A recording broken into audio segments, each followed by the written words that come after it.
As you know, your health and wellness is very important.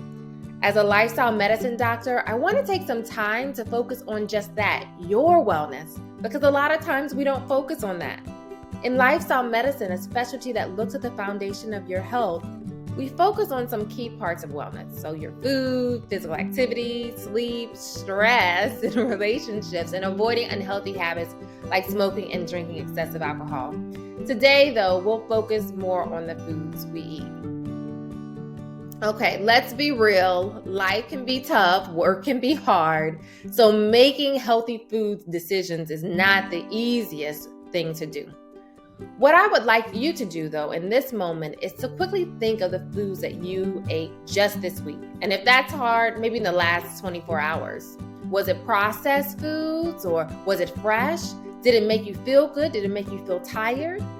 These foods, unfortunately, a lot may have reflected American diet, and that's processed foods. And unfortunately, processed foods do not always do the body good. And a lot of what we eat may sneak in places that we don't really like. So what do we do? How do we do this?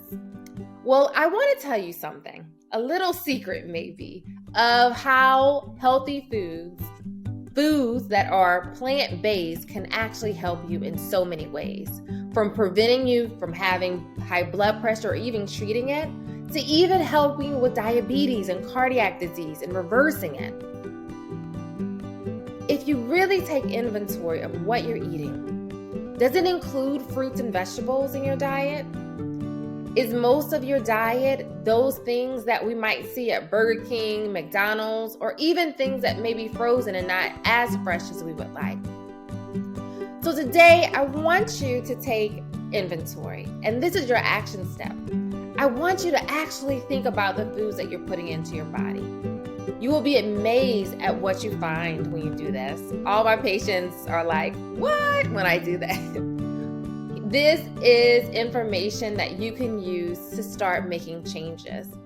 And the thing is, I don't want you to make drastic changes that aren't sustainable. I want you to focus on adding things that may be able to be added throughout your whole life. Maybe it might be broccoli. Maybe it might be having squash. Maybe it might be having fruit like even strawberries. But slowly integrating that into your diet so that it's something that is sustainable.